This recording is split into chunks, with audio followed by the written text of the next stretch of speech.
18h à Kinshasa, 19h dans l'Est de la République démocratique du Congo, heure à laquelle nous vous convions à suivre cette tranche Kinshasa Direct. Nous allons parler du contentieux électoral, comment éviter les erreurs matérielles. On va parler de tout ce qui fait la une d'actualité en République démocratique du Congo. Avec Aristote Ngarimé, aussi probablement Philippe Unji. Voilà, bien avant cela, de l'autre côté, nous avons Bédrine Kenge. Bienvenue. Merci. Les grandes lignes de l'actualité, c'est tout de suite.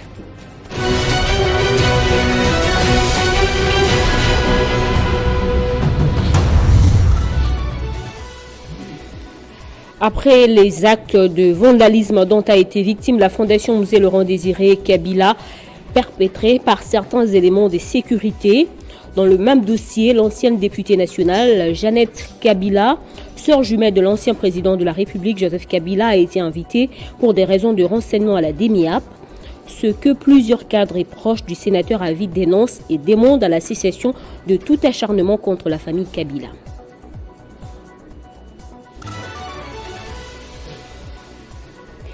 Confrontée depuis 1997 à une crise profonde liée à la gouvernance, la province du Sud Kivu a connu 14 gouverneurs jusqu'à ce jour pendant 4 régimes différents. Conséquence, la province n'a toujours pas décollé dans les secteurs des infrastructures, de la santé, de la sécurité ou de l'éducation.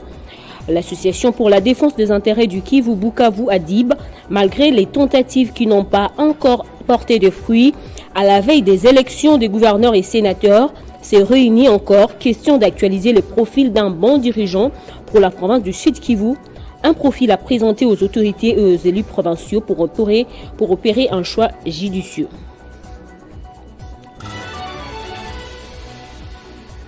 En dehors de nos frontières, c'est déjà pour demain, vendredi 15 mars 2024, le jour du vote en Russie.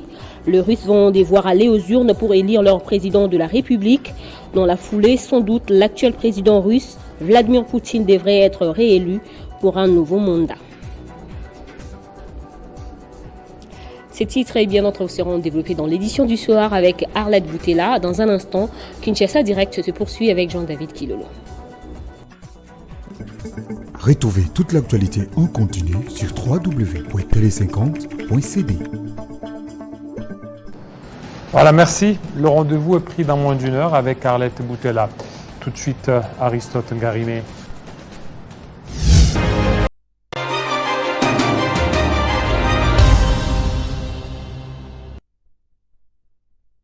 Nous allons parler du processus électoral, des contentieux électoral, parler aussi de sujets d'actualité en République démocratique du Congo avec Aristote Ngarimé. Bienvenue. Merci, cher Jean-David Kilolo, pour cette invitation. Je me sens honoré d'être ici, de partager ces moments avec vous. Par la même occasion, je salue tous les Congolais qui nous regardent, qui nous suivent en ce moment, ceux de la diaspora et ceux qui sont ici en interne. Merci de m'avoir fait cette confiance. Merci beaucoup. Voilà, alors, avant qu'on parle du contentieux électoral et d'autres sujets, il y a un sujet beaucoup plus... En effet, je suis submergé par les téléphones, le coup de téléphone. Le coup de téléphone. Je suis contacté partout. Par qui? On m'appelle le fonctionnaire de l'État. Le fonctionnaire. En effet, je me dis que... Vous êtes aussi fonctionnaire, vous? Je suis enseignant, quelque sorte. Je le suis. En effet, je suis contacté par le fonctionnaire. On n'arrive plus à comprendre. Dans un État qui estime avoir atteint 16 milliards de budget, mais cet État est incapable de payer les fonctionnaires. Jean-David Kilolo, nous sommes aujourd'hui le 15 mars 2024, mais les fonctionnaires de la République démocratique du Congo ne sont pas payés. Et je suis submergé par le coup de téléphone. Les fonctionnaires m'ont dit ceci. Sous Joseph Kabila Kabange, nous avions eu un budget de 4 milliards. Avec le budget de 4 milliards de Joseph Kabila Kabange, l'État congolais était capable de payer les fonctionnaires chaque les 15. Déjà, les 15 ont commencé à payer les fonctionnaires. Et au plus tard, le 28, le 29, on a arrêté le processus du mois. Donc, comment se fait-il, avec un budget de 16 milliards de M. Félix Tshisekedi, jusqu'à présent, les fonctionnaires ne sont pas payés? Ça veut dire qu'il y a un problème quelque part. Il y a un dysfonctionnement, il y a une mauvaise gouvernance, il y a un mensonge, il y a une incompétence à un certain niveau. Alors que les 16 milliards en question, c'est une prévision en effet, mais c'est du faux et usage du faux. C'était une propagation de faux bruits. Je vais encore aller très loin, cher David Kilolo. Un État qui n'arrive pas à payer ses fonctionnaires à temps, un État qui n'arrive pas à s'acquitter de ses devoirs sous le régime de Tshisekedi, pourrions-nous encore dire que c'est un État qui prend l'état des droits? L'état des droits, c'est aussi le fait de payer un fonctionnaire à temps. Aujourd'hui, nous ne savons plus à quel moment les fonctionnaires sont payés. Mais avec Kabila, chaque les 15, on était payés. Mais nous sommes le 15, le 14 aujourd'hui, mais le salaire du mois de février, c'est toujours pas arrivé. C'est toujours pas arrivé. Ici à Kinshasa, oui, mais il y a des contraintes et des priorités. Je suis contacté par le médecin, je suis contacté par les enseignants, contacté par les fonctionnaires pour dire que, mais c'est Aristote, qu'est-ce qui se passe? Mais sous votre régime, avec 4 milliards, nous étions payés à temps. Et n'allez pas dire qu'il y a des contraintes. Écoutez, il y a des contraintes et des priorités. Il y a la guerre. Nous sommes tombés sur un document, rien que pour l'indemnité de sortie de membres du gouvernement, ainsi que les frais d'installation de l'Assemblée nationale, ainsi de suite, l'État congolais aurait perdu plus de 1,3 milliard de dollars, rien que pour entretenir le politique. Les 66 ministres, les 66 ministres qui sont au gouvernement, les députés, ainsi de suite, tout ce qui va pour intérêt des politiques. L'État congolais a dépensé plus de 1,3 milliard de dollars pour les politiques, le ministre. Mais pour les fonctionnaires de l'État, jusqu'à présent, les fonctionnaires ne sont pas payés. Devons-nous dire que la gestion de la République sous Joseph Kabila Kabange et la gestion de la République sous Félix Tshisekedi, devons-nous conclure ici que Félix Tshisekedi a totalement échoué et Kabila il s'est démarqué avec un tel montant, mais il payait les gens. Donc c'est très grave. L'état des droits, c'est aussi de payer les fonctionnaires à temps, de payer le père de famille à temps. Il y a des pères de famille, il y a des gens qui payent le loyer qu'avec ces salaires-là. Il y a des gens qui envoient leurs enfants à l'école qu'avec ces salaires-là. Il y a des gens qui se font soigner qu'avec le salaire que l'État congolais paye. Quand l'État congolais ne paye pas, on préfère des politiques, on préfère des députés, on préfère des ministres, 66 ministres. À lieu et place de prendre en considération l'ensemble des fonctionnaires de la République de Gros, c'est très grave. Aujourd'hui, le peuple congolais a compris que celui qui avait l'amour de fonctionnaires, celui qui aimait la République, c'était Joseph Kabila Kabange. Joseph Kabila Kabange, il a commencé par bancariser la paye des fonctionnaires pour que chaque fonctionnaire puisse avoir un compte. Ça, c'était quelque chose à saluer. C'est ça la bonne gouvernance. Joseph Kabila Kabange a payé les fonctionnaires chaque les 15. Il faut féliciter cela. Joseph Kabila Kabange n'avait qu'un budget de 4 milliards, comme vous avez bien répété, mais avec ce budget-là, nous avions géré la République, les gens étaient payés, nous avions eu 4 avions, Congo Airways, aujourd'hui on n'a même pas... Mais il n'y a pas eu de... Donc c'est ça les Il n'y a pas eu la situation d'insécurité dans l'Est, comme il y en a actuellement. Non, il y en avait aussi à notre époque, il y en avait eu en 2013, en 2012, il y avait insécurité de 1,23. Cela n'explique pas la cessation de paiement. Non, en fait, lorsque vous dites que, d'après vos prévisions, vous avez atteint 16 milliards de dollars, ça veut dire que vous avez évalué des dépenses ainsi que des recettes. Vous avez évalué à ce niveau-là. Parce que le budget, en effet, c'est la vision du gouvernement d'une manière chiffrée. Alors vous avez une vision globale, mais lorsqu'un État n'arrive plus à payer convenablement les fonctionnaires, c'est-à-dire que cet État-là, c'est un État failli, un État défaillant, un État fragile, un État démissionnaire, un État qui ne s'implique pas parce que l'État des droits, c'est aussi payer les fonctionnaires. Je suis submergé par les coups de téléphone. On m'appelle sans arrêt. C'est là que je dis merci à la communauté congolaise pour cette marque de confiance. Vous venez vers nous pour nous livrer de tels secrets. C'est très grave. C'est à vous d'apprécier. Maintenant, il faut vous rendre compte entre Joseph Kabila Kabange avec son budget de 4 milliards et Félix Tshisekedi avec son budget de 16 milliards qui avait l'amour de la République. Moi, je peux répondre à votre place. C'est Joseph Kabila Kabange. Voilà, ça c'est vous qui le dites. Il y a aussi... Alors, M. Ngarimé, avant-hier, il y a eu... les derniers arrêts de la Cour constitutionnelle sous le processus électoral, il y a eu des députés qui ont été invalidés définitivement, d'autres ont été confirmés définitivement comme députés élus ou députés non élus. Cependant, l'on constate qu'il y a des frustrations. Il y a certains qui crient certainement au vol de leur siège. Est-ce que cette situation contribue-t-elle à la cohésion nationale? Écoutez, très chers journalistes, c'est ici le lieu de donner encore une fois raison à Joseph Kabila Kabange et à son parti politique, le PPRD. Nous avions dit en son temps, pour que nous puissions participer à ces processus, il faut que la Cour constitutionnelle puisse être neutre. Il faut avoir une Cour constitutionnelle qui respecte la loi portant organisation et fonctionnement de la Cour constitutionnelle. Tout a été violé au départ. Nous avions une Cour constitutionnelle qui ne respectait pas la loi organique. C'est pourquoi nous, de Joseph Kabila Kabange, nous avons dit nous ne viendrons pas parce que nous connaissons la pertinence d'une Cour constitutionnelle dans un contexte démocratique.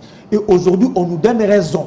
Les candidats qui ont dit que nous allons changer en interne, les autres qui sont partis, les candidats présidents de la République que vous avez connus là, ils ont dit que nous allons changer en interne. Aujourd'hui, tous, à l'unanimité, disent que nous avions raison. Ils sont même incapables d'aller saisir la Cour parce que dans notre entendement, cette Cour ne reflétait pas la volonté de cette loi. La Cour constitutionnelle. La Cour constitutionnelle, en effet, ne reflète pas la volonté de cette loi, la loi portant organisation et fonction de la Cour constitutionnelle. Et en profondeur, je veux dire ce qui suit. Il y a des partis qui n'avaient pas atteint les seuils d'après la CNI. Tel parti n'a pas atteint les seuils. En conséquence, on ne peut pas avoir des élus et ainsi de suite. Au cas où, en fait, si seulement vous avez dépassé la majorité. Mais la Cour constitutionnelle valide certains partis politiques ou regroupements qui, au départ, selon la CENI, n'avaient pas atteint les seuils. Mais le miracle de la Cour constitutionnelle, on repêche de tels partis politiques et de regroupements. Ça pose un sérieux problème. Il y a des gens aussi invalidés par la CENI. On a dit que, messieurs, vous êtes invalidés, mais on se rend compte que la Cour repêche de telles personnalités. Raison pour laquelle nous disons que nous avions raison. Ça a réconforté notre position avec Joseph Kabila Kabange de ne pas participer, de dire non à cette Cour. Il fallait revoir cette Cour. Parce que la Cour constitutionnelle joue un rôle important dans la consolidation de la démocratie. Celui qui a été populaire dans une circonscription et qu'il soit invalidé par la Cour, du coup, ça touche sa circonscription et ses électeurs. Donc, vous n'avez pas aidé la démocratie à avancer. Donc, c'est extrêmement très grave. Ce qu'il faut retenir tout simplement, que le PPRD, c'est un parti de visionnaires. Joseph Kabila Kabange, c'est un visionnaire, c'est un panafricaniste. Aujourd'hui, nous sommes réconfortés. Nous disons que la Cour constitutionnelle a failli. La Cour constitutionnelle n'a pas joué son rôle et nous regrettons. Je vais aller très loin. Toujours les procès électoraux. J'ai été surpris, Jean-Dani Kilolo, de suivre un secrétaire général d'un parti politique. Il s'appelle Augustin Kabouya.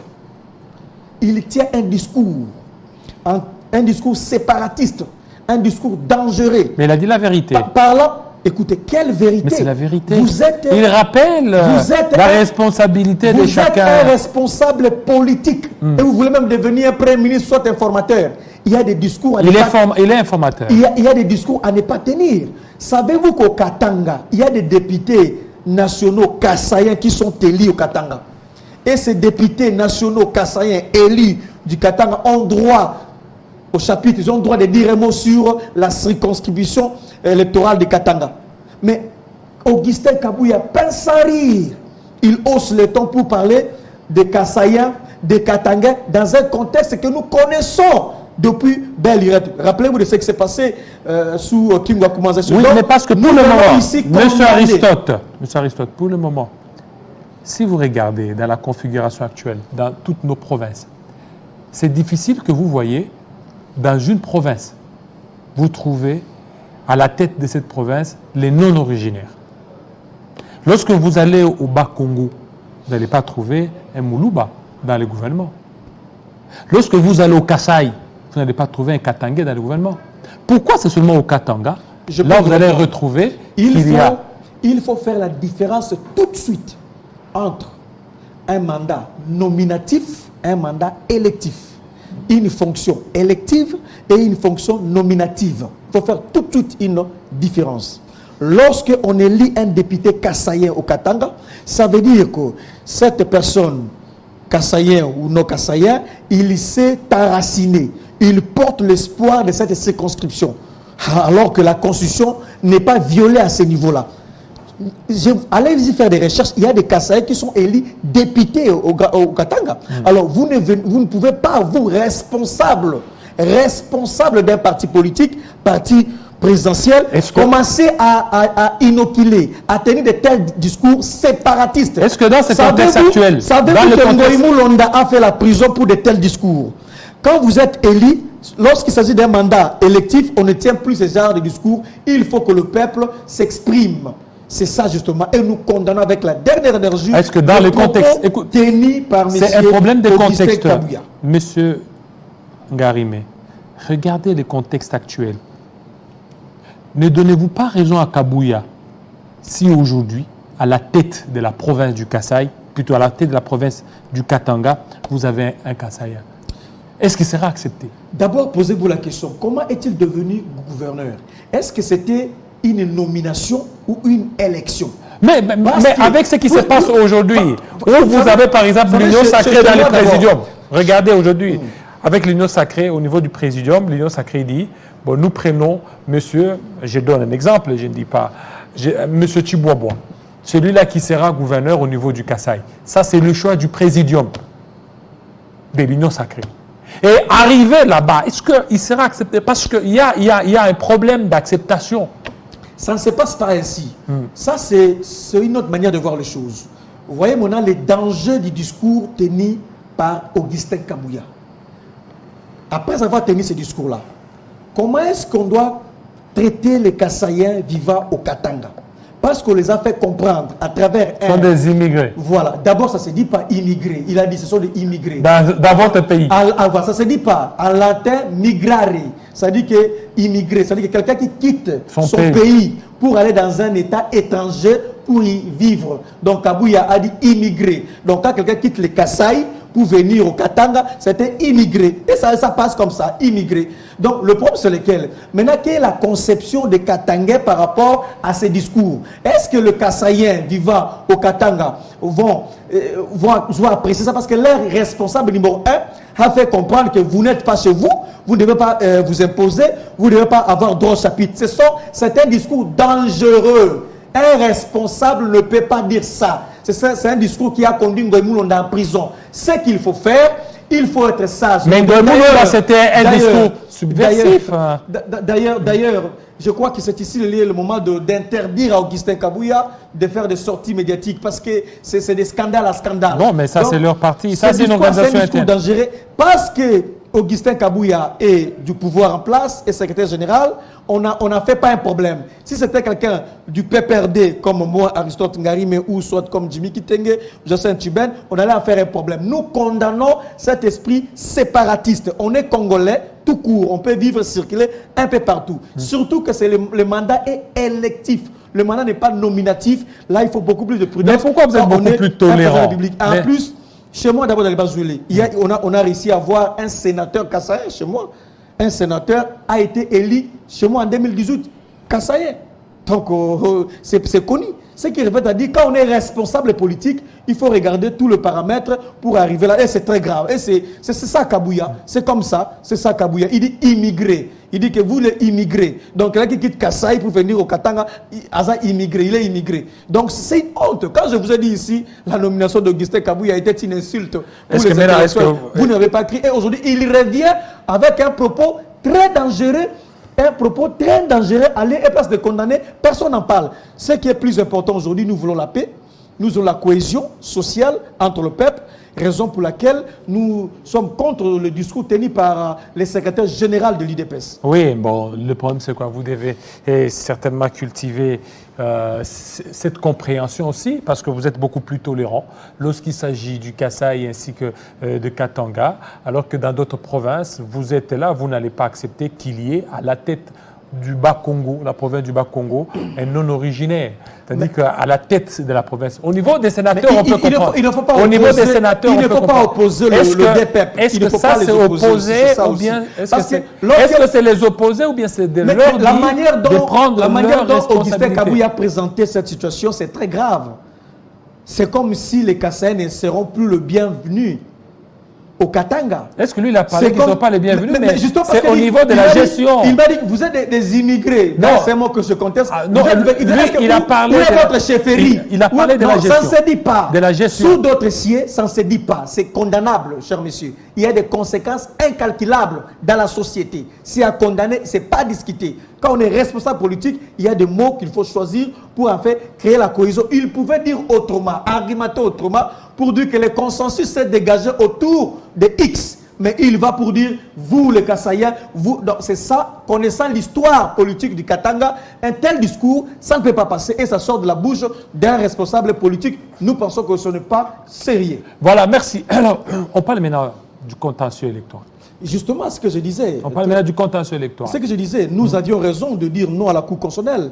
Aujourd'hui, vous nous donnez raison. Même ceux qui sont membres de l'Union sacrée contestent à ce jour la Cour constitutionnelle. Je vis des grincements des dents, de plaire. Je vis des responsables. Ils contestent la décision ou les décisions de la Cour constitutionnelle ou ils détestent l'institution Cour constitutionnelle. Non, c'est l'institution qui prend les décisions. Comment vous voulez dissocier le dé? L'institution Cour constitutionnelle, en effet, est composée de 9 juges. Et ces juges-là prennent des décisions. Donc l'arrêt de la Cour est irrévocable. La Cour est représentée à travers les juges. Donc aujourd'hui, même ceux qui sont membres de l'Union sacrée contestent la Cour. Raison pour laquelle je dis que Joseph Kabila est visionnaire. Nous donnons raison à Joseph Kabila Kabange. Il nous a dit que cette Cour-là n'était pas une Cour nette à travers son secrétaire permanent, le camarade Emmanuel Ramazani Chadari. Nous n'avions pas allé aux élections suite à cette Cour-là. On n'a pas eu de carte d'électeur suite à cette Cour-là. C'était parmi nos revendications, le préalable du FCC. Et aujourd'hui, on nous donne raison. Pourquoi est-ce que ceux qui ne sont pas élus, proclamés président de la République, n'ont pas saisi la Cour constitutionnelle? Pourquoi Martin Fayoul n'a pas saisi la Cour constitutionnelle? Pourquoi Moïse Katoumi n'a pas saisi la Cour constitutionnelle? Et tant d'autres, pourquoi n'ont pas saisi la Cour constitutionnelle? Quel a été leur discours? Que nous ne connaissons pas la Cour. Alors, maintenant, ils nous rejoignent. Parce que nous avons dit que cette Cour-là ne reflète pas la neutralité. Lorsque Joseph Kabila Kabange était au pouvoir, le parti, je parle comme MLC, MLC avait toujours des députés, bien qu'il était un parti de l'opposition. Le député du MLC, régulièrement élu, était validé au niveau de la Cour constitutionnelle et il siégeait. Vous sentez que MLC avait des députés.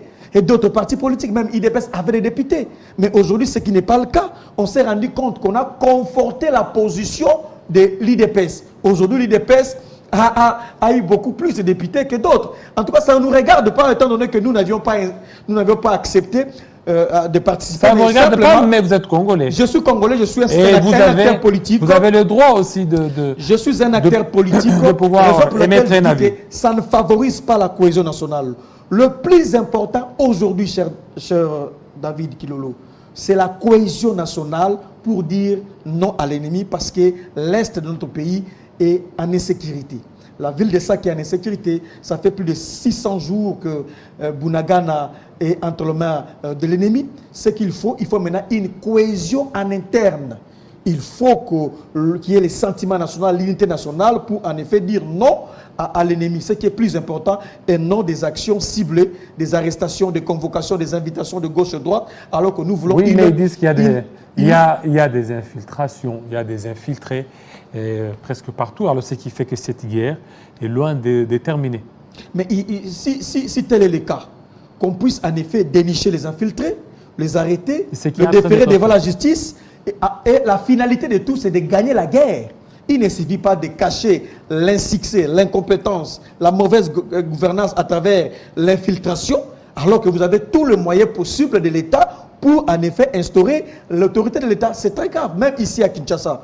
Vous parlez de l'Est. Vous savez, l'insécurité aujourd'hui à Kinshasa, le phénomène Kuluna, je ne sais pas où est-ce que vous résidez, peut-être chez vous il n'y a pas le Kuluna, mais allez à Tchango, allez à Yolo, allez un peu partout, il y a la prolifération de Kuluna, comme vous n'avez pas l'idée. Quand vous allez dans une fête, faites un effort de revenir avant 20h. Si vous revenez à 22h, il y a des Kuluna partout. Est-ce que l'État est encore réel? Est-ce que l'autorité de l'État se fait ressentir dans le milieu ici, d'abord à Kinshasa, avant de parler de l'Est? C'est très grave, l'insécurité à Kinshasa. Donc à Makala, à Yolo, à Selembao, même chez moi, un peu partout, il y a la sécurité. D'abord, avant de parler de l'Est du pays, voyons d'abord la capitale de Kinshasa. Est-ce qu'il y a la sécurité? Voilà des priorités où il faut faire. Il faut vraiment s'y atteler. Donc on se livre dans des cas isolés, à lieu et place de voir le vrai problème de la République. Ce qu'il faut retenir, très cher Jean-David Kilolo, après avoir écrit mon livre ici, le livre des promesses, le livre de promesses de M. Félix Tshisekedi, qui compte 256 promesses non tenues, des promesses documentées, fouillées. Après avoir écrit ce livre, permettez-moi de vous dire ce qui suit, cher David. Le second mandat de M. Félix Tshisekedi, ce second mandat ici, sera pire que le premier. Pire. Je vous dis, parce que les gens auront tendance à dire que vaut mieux le premier mandat que le second. Parce que il n'y a pas de signaux qui poussent les gens à espérer. Déjà, les fonctionnaires ne sont pas payés. Les fonctionnaires de l'État ne sont pas payés. Jusqu'au 14, les fonctionnaires ne sont pas payés. Il y a l'insécurité à Kinshasa. Il y a des arrestations arbitraires. Le chef de l'État, depuis qu'il est en fonction, il faut compter le nombre de voyages. Donc, ce qui revêt à dire qu'il y a un sérieux problème, un dysfonctionnement de la République, dysfonctionnement de l'État, qui fait qu'on ne puisse pas servir le peuple congolais, mais on sert plus des politiques, des députés, de ministres sortants, et c'est un sérieux problème. On finira par donner raison à Joseph Kabila Kabange. Joseph Kabila Kabange est un visionnaire. Joseph Kabila Kabange est un sage. Joseph Kabila Kabange était panafricain. Il a accepté de laisser le pouvoir entre les mains de l'opposition. Il s'est retiré, il ne dit rien. Mais pourquoi il est calme? Mais c'est justement... Mais son calme aussi dérange. En effet, je ne savais pas que le calme peut déranger. Je croyais que dérangerait. Mais mettons ça au conditionnel. Mais je ne savais pas que le calme dérangerait. À mon humble avis, le calme, c'est la sagesse, c'est l'intelligence. Mais quand il y a l'insécurité, pourquoi lui ne réagit pas? Quand il y a l'insécurité, pourquoi lui, il ne donne pas de conseils à son successeur? Vous lui avez consulté et il a dit non. Joseph Kabila Kabange, c'est une personne ressource. Joseph Kabila Kabange est pris en charge par une loi. Ses faits et gestes, c'est pris en charge par la loi portant statut des anciens présidents de la République. Donc, s'il a été consulté régulièrement, normalement, à bonne et due forme, par rapport au respect des règles de l'art, il donnera ses avis et considérations. Mais il s'est retiré, il est calme, il ne dit rien, il est calme, il observe, il est silencieux. Il a laissé son successeur travailler calmement. Donc, vous allez donner raison à Joseph Kabila Kabange parce que sous Joseph Kabila Kabange, $1 s'échangeait à 1700 francs congolais. Aujourd'hui, $1 s'échange à combien? S'échange à 2700. Il y a un sérieux problème. Sous Joseph Kabila Kabange, les fonctionnaires étaient payés chaque le 15. Mais aujourd'hui, nous sommes le 14, les fonctionnaires ne sont pas payés. Joseph Kabila Kabange a fait la remise et reprise avec le président en place, lui légua 145 territoires. Il n'y avait même pas un territoire entre les mains de l'ennemi. Joseph Kabila Kabange a fait ça, un panafricain. Il a laissé les institutions ici de la démocratie, Kabila, l'argent, la banque centrale, l'armée, la police. Il a laissé l'État moderne, Kabila. Il a tout laissé. C'est un homme. Qu'on l'aime ou qu'on l'aime pas, il y a lié à un certain moment de dire que ce monsieur, il a sacrifié non seulement sa jeunesse, il a l'amour de la République. Donc c'est un homme qui a aimé la République. Mais aujourd'hui, le taux de la pauvreté aujourd'hui, cher Jean-David Kilo, essaie un peu de circuler, parle aux Congolais. Le taux de la pauvreté a atteint un paroxysme inégalable. La pauvreté, la famine, l'insécurité, les désordres, les dysfonctionnements. Les fonctionnaires ne sont pas payés. L'État est devenu démissionnaire aujourd'hui. Mais Kabila, on sentait la respiration de la démocratie, la respiration de l'État. On sentait qu'il y avait un jet qui était ouvert. En réalité, on donne aujourd'hui raison à Joseph Kabila Kabange. Nous pensons que le peuple congolais a atteint une maturité. Le peuple congolais a déjà fait une étude comparative entre notre régime et le régime actuel. Joseph Kabila Kabange restera à jamais un modèle. Par la même occasion, Jean-David Kilolo, permettez-moi de vous dire, je ne connais pas une nation où on désacralise les héros nationaux. Chaque nation a ses héros. Vous arrivez en Afrique du Sud, vous trouvez Nelson Mandela. Par rapport à ce que Nelson Mandela a fait, n'est-ce pas, en Afrique du Sud, Nelson Mandela, c'est un homme considérable. Vous arrivez à France, vous voyez De Gaulle, c'est un homme respectable. Vous allez en Chine, vous voyez Mao Tse-tung, c'est un homme respectable, les Gandhi et autres. Chaque nation a ses héros. Partout, il y a des héros. Même ici, en République démocratique du Congo, il y a un héros qu'on doit respecter. Il s'appelle Laurent Désiré Kabila. qu'on l'aime ou qu'on l'aime pas, il incarne Alors, en qu'est-ce effet... qu'il a fait? Il incarne en Est-ce qu'il effet- a été Je vais désacralisé? arriver. Allez-y. Il incarne en effet un courant nationaliste. Il a aimé la République. Il nous a légué un slogan: n'ai jamais trahi le Congo. Moi, jeune que j'étais, je tiens ce discours de Laurent Désiré Kabila. Donc, chaque nation, on doit vénérer ses héros. Si on estime qu'il y a quoi que ce soit à reprocher d'une manière ou d'une autre, il faut le faire en respectant les règles de l'art. Les règles là, tout en se rendant compte que cette personne, c'est une personne qui incarne la pensée congolaise. C'est avec Musée Laurent Désiré Kabila que nous avions dit non au Rwandais dans ce pays. Rappelez-vous du 2 août, nous sommes tous avec Musée. Nous retenons ce que c'est Musée. À l'époque, ici à Kinshasa, il faut se mettre devant dans un taxi. Mais quand Musée est venu, Musée a mis de l'ordre. Musée, c'est un nationaliste. Il faut respecter Musée. D'une manière ou d'une autre, partout au monde, on respecte les héros. Et j'estime, à mon humble avis, il faut honorer Musée jusqu'à la fin, ad vitam aeternam, parce qu'il a joué un rôle. Comme aujourd'hui, je prends par exemple le père de l'actuel président de la République.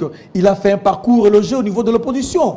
Aujourd'hui, il n'est plus vivant, mais que je sois de l'opposition, de la majorité, il faut en effet reconnaître son parcours. Et de la même façon qu'il faut reconnaître aussi le parcours de Musée. Nous estimons que Musée a fait beaucoup.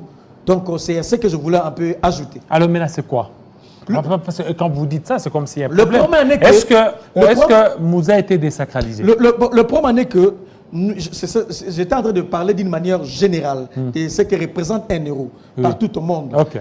Nous avions lu un communiqué, hein, vous aussi, vous avez La lu Fondation Musée qui Laurent défrait la Désiré. chronique. Et Oui. dans ce communiqué-là, on parlerait de perquisition, du siège abritant la Fondation Musée, tout ça. D'après le communiqué, ils n'étaient pas informés. Vous avez lu le communiqué comme moi. Et c'est là que je reviens pour dire que dans chaque nation, dans chaque république, on respecte les héros. Ce n'est pas en vain qu'il y a toute une loi. Oui, mais il y a toute une loi. Mais là, par rapport à ça, il y a aussi même le service des renseignements qui aurait aussi appelé et tout ça. Là, je n'entre pas au fond. Je n'entre pas au fond par rapport au service des renseignements, mais simplement je reste par rapport au principe, par Ça ne rapport pourrait pas aux être éléments. lié par rapport à cette perquisition. Je n'ai pas les éléments à ma possession pour aller à fond, mais simplement je parle Oui, mais des en plus, n'oubliez pas que je parle des c'était- héros nationaux qui est c'était le Musée service des renseignements.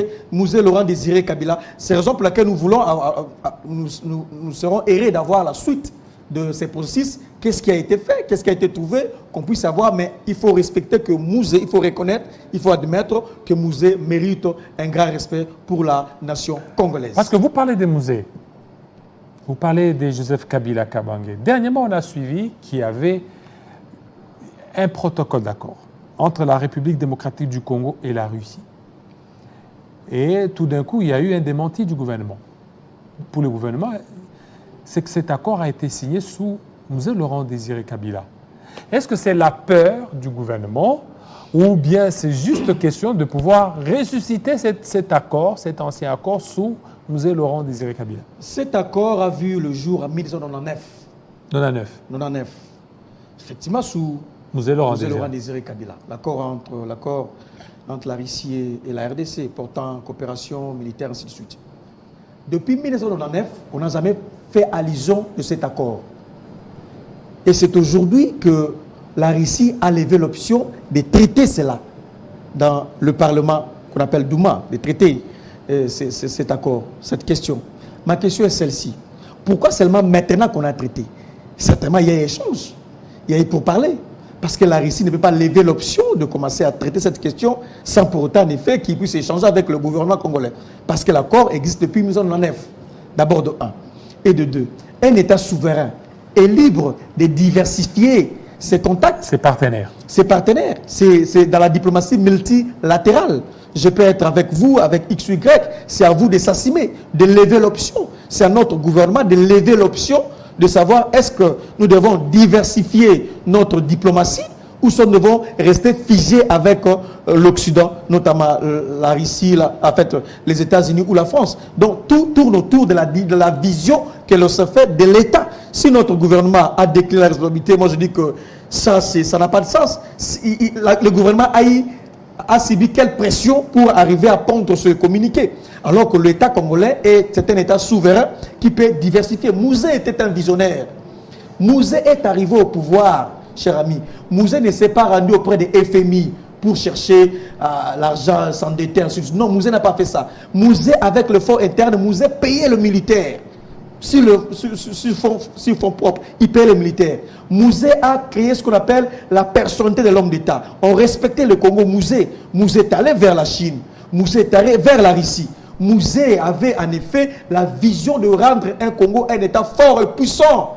Mouzé, on peut l'aimer ou ne pas, mais Mouzé était quelqu'un qui incarnait l'espoir de nous autres jeunes à l'époque. Si Mouzé avait l'idée d'initier cet accord avec la Russie sans connaissance de cause, parce qu'il a estimé à l'époque, certainement, que la Russie était sincère dans la collaboration. Mais il ne faut pas avoir des États qui, le jour, vous soutiennent, et le soir, soutiennent aussi l'ennemi. Donc, c'est ça, Mouzé. Et moi, je pense que l'État congolais est libre de se définir par rapport à ses partenaires. Mais la précipitation de ces communiqués venant de la part du gouvernement, moi, ça... C'est la peur? Ça me pousse à réfléchir. Qu'est-ce qui s'est passé? Pourquoi arriver à ce niveau? Si les États-Unis ou la France cherchent à faire un accord, soit entrer en accord avec un autre État, est-ce que l'État congolais a un mot à dire là-dessus? Non, parce que c'est un État souverain. C'est pourquoi je vous dis que l'État congolais doit réellement être un État souverain, un État qui s'assume, un État qui sait dire non, un État en effet au vrai sens du terme, un État moderne. S'il estime que pour la survie de son État, il faut aller en Chine, il faut y aller. S'il faut aller en Russie, il faut y aller. S'il faut aller aux États-Unis, il faut y aller. C'est ça justement un État. Mais ce que Mouzé a fait, mais curieusement, ce n'est pas ce qui se fait aujourd'hui. Et nous regrettons avec la guerre d'énergie. Qu'est-ce qu'il a fait pour qu'aujourd'hui vous regrettiez? Non, justement, d'abord le communiqué est pondu par le gouvernement. Le gouvernement. Quelle a été l'opportunité de pondre un tel communiqué? C'était pour faire Ziedo à qui? C'était pour faire passer les messages auprès de qui? Pourquoi? Vous êtes un État souverain. Il y avait un accord depuis 1909. C'était Mouzé qui a initié. Et puis du coup, la Russie estime bon de revenir à cet accord-là. Et vous créez déjà un communiqué. En fait, qu'est-ce qui se cache derrière tout ça? Les intellectuels s'interrogent. Quand je suis aussi intellectuel, je suis spécialiste en politique internationale, et relations internationales. Je sais comment les États fonctionnent, comment un État fonctionne. En fait, notre État, c'est un État périphérique. Notre État, c'est un État défaillant. C'est un État démissionnaire. C'est un État qui ne s'affirme pas. C'est un État faible. C'est un État qui a peur d'affirmer sa politique étrangère. La politique étrangère de l'État congolais est encore aujourd'hui discutable parce que cet État ne s'assume pas. Il faut par ailleurs appliquer une diplomatie de responsabilité et une diplomatie d'anticipation. Aller et place de nous amener une diplomatie agissante avec un contenu vide, mais par ailleurs, il faut migrer vers une diplomatie de responsabilité et d'anticipation. Vous êtes responsable, vous anticipez les événements. C'est ça ce que nous disons et nous disons que Mouzé a été un des meilleurs fils que la République d'Amateur du Congo ait connu. Voilà, merci beaucoup, mais changeons un peu de paradigme. Il y a cette question du gouvernement. Très bientôt, là, il y aura un gouvernement. Et déjà, à l'allure où vont les choses, peut-être mi-avril, on aura un gouvernement. Déjà, on a suivi, parce que tout à l'heure, vous aviez suivi aussi Kabouya, la primature irait au niveau de l'Équateur. Plusieurs noms. Bandouboula, donc, elle est de l'Équateur. Il y a Liao, transfuge du PPRD, aujourd'hui devenu membre de l'UDPS, et tant d'autres.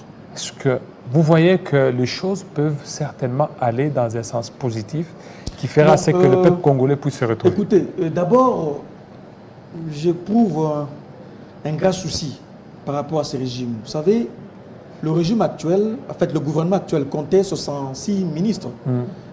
Pour leurs frais d'indemnité de sortie et autres frais, d'après les sources concordantes, on a réussi à défalquer plus de 1,3 milliard de dollars, rien que pour des politiques pour le gouvernement. Lorsque vous avez un gouvernement éléphantesque, il faut entretenir ces ministres, il faut leur donner les moyens. Alors que l'État était un État faible, avec des moyens très réduits, vous voyez ce que ça fait. Donc je crains qu'on puisse satisfaire tout le dignitaire de l'Union sacrée, tel va être ministre, avec autant de députés, tout ça pour calmer les jeux. On finira par avoir un gouvernement éléphantesque. Au finish, c'est l'État congolais, c'est les moyens de l'État, c'est entretenir les politiques, aller et place d'entretenir la population. Le budget sera plus consommé par les politiques consommé par les députés nationaux, les sénateurs, le ministre, le dignitaire, le mandataire, est plate de payer régulièrement les fonctionnaires. D'abord, c'est ça ma crainte. Le discours tant entendu par les régimes qui portent sur la réduction des trains de vie des institutions, je ne le vois pas. Est-ce qu'on a réduit sensiblement le temps de vie des institutions? Je ne le vois pas. Le Parlement est budgétivore, l'exécutif et tant d'autres. Alors, qu'est-ce qui reste pour donner aux petits citoyens? Donc, le gouvernement que nous aurons, est-ce que ce gouvernement va changer la donne sur le terrain? Ça sera un gouvernement avec quelle mission? Pour réduire quelle pauvreté? C'est ça le grand problème. Nous, je ne suis pas attiré par ça, mais je vois plutôt le vrai problème qui ne sera pas traité à travers ce gouvernement parce qu'on aura un gouvernement éléphantesque avec de tels ministres. Et il faut le budget, ainsi de suite. Je vous dis ici, le budget de la République est consommé beaucoup plus pour entretenir... Alors, au niveau de l'Assemblée nationale... Et ne soyez pas surpris de voir que l'UDPS pousse à avoir tous les postes JT. C'est l'UDPS. Oui, l'UDPS tous les postes JT. Mais l'UDPS est majoritaire. Nous savons que l'UDPS est majoritaire au niveau du Parlement. C'était ça l'objectif de ces processus. Plus de 100 députés. Donner plus de députés à l'UDPS pour en fait avoir de... Donner ou bien c'est mérité? Quel mérite? C'est mérité, ils ont battu campagne. Quel est ce Congolais digne de son nom va aller voter l'UDPS alors que la pauvreté est encore visible?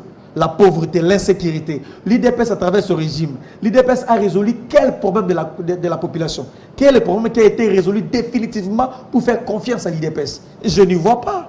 Donc l'UDPS savait et il voulait avoir plus de députés. À l'époque, quand Jean-Marc Kabou nous disait, moi je croyais qu'il plaisantait. Jean-Marc Kabou a fait un point de presse, il a dit qu'il était au courant que l'UDPS voulait avoir autant de députés fabriqués en effet pour gérer la République. Et il était contre ça, ce qui a fait que Kabou aujourd'hui soit là où il est. Donc, à mon humble avis, l'UDPS va avoir tout le poste JT. C'est ça. Il va négocier, soit l'Assemblée nationale, primature, tout. Non, mais l'Assemblée nationale, Assemblée nationale, donc l'UDPS aura la première vice-présidence. Voilà. Et la présidence reviendrait soit à l'UNC, à Bati, pourquoi pas à Mbosso Kodia. Ah voilà, c'est ça. Mais pour moi, la finalité, c'est je suis avec le peuple congolais. Vous savez, je vous ai dit tantôt ici, comme on n'a pas laissé la place à l'opposition de jouer son rôle sur le plan institutionnel, vous allez à l'Assemblée nationale, il n'y a pas assez de députés de l'opposition. Dans les institutions, il n'y a pas l'opposition. Nous allons faire une opposition avec le peuple congolais. La vraie opposition, c'est maintenant de faire comprendre à ces dirigeants que la pauvreté, c'est une opposition. Le chômage, c'est ça l'opposition. Tout ce qui n'y va pas, c'est ce qui considère vraiment une opposition. Le fait de ne pas payer les fonctionnaires, ça renforce la position de l'opposition que nous sommes pour dire que, écoutez, même si le plan institutionnel ne sommes pas, voilà ce que vous ressentez, c'est ça l'opposition. Donc je crois que le régime actuel, c'était en effet, il faut fermer cette parenthèse. Je crois que c'était une erreur de parcours. Voilà. Parce que rien n'a changé dans les faits. La pauvreté là, la misère, le chômage, l'insécurité. Toutes les promesses, aucune d'elles n'a été tenue. Mais je vous dis, le livre là, le livre des promesses. Ça, une promesse, c'est combien? C'est 256 promesses non tenues. 256 promesses.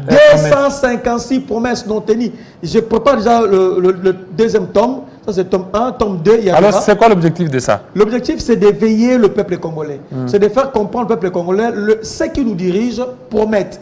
Et quand ils promettent, ils oublient.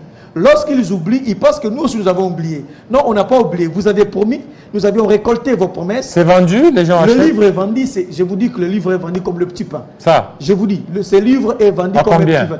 Je vends ça à $30.